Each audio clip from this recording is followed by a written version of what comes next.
on the list is called direct chat. Essentially, those little bubbles you see when you're messaging someone on Facebook, it replicates them for all your other social media too.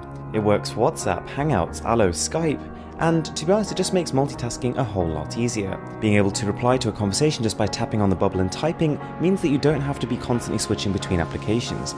You can be enjoying a full screen application, tap the bubble, type a message, and then swipe it down and close the bubble again, and carry on exactly where you left off. So then we've got Pin Genie.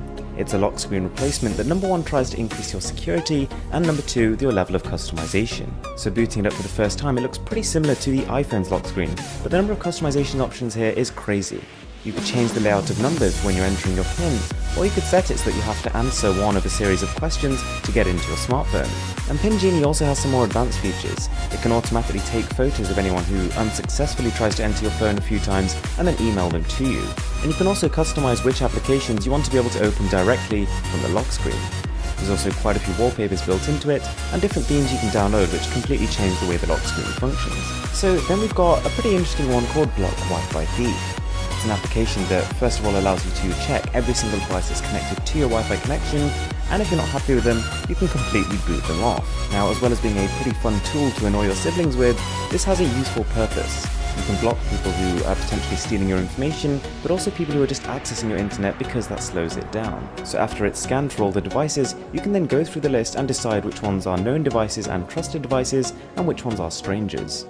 And the way you actually block access to certain products is simply by going onto the router manager, router admin page, and then hitting the block button. Next up, 8-Bit Photo, an application that allows you to essentially transform any photo you've taken or one you've downloaded into something that's more reminiscent of a 1970s video game. Now, in terms of what you do with those photos, I'm not too sure, but it's a pretty fun tool to play around with. But what really impressed me here was the level of customization. Not only can you select the color scheme, but also things like the resolution, and even more complex things like the level of texture filtering. So then we've got something which can vastly expand your browser's functionality. This is called Lookup, and essentially anytime you're scrolling through a web page, simply highlight a word that you're not sure what it means and hit the Lookup button, which will just appear once you've installed the application.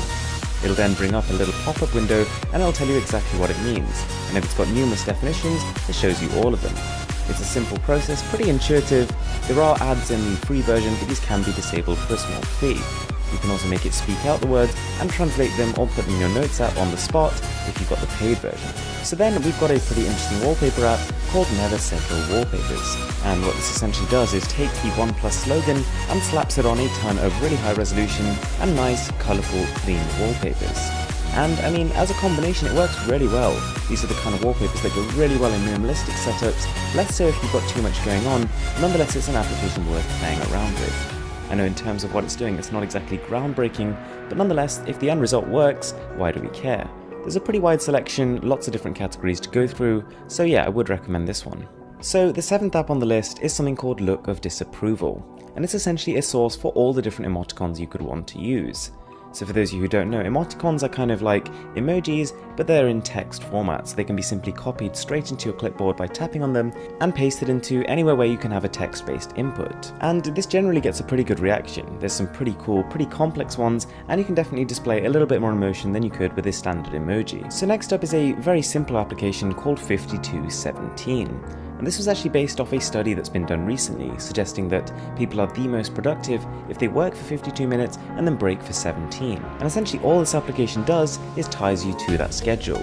Every time the mode switches between work and relax, the screen changes color, you can make it buzz, you can make it vibrate, and whilst you're in that work mode, if you try and use your phone, you'll be constantly reminded via a notification that you really should be working. So this is probably going to be your next wallpaper.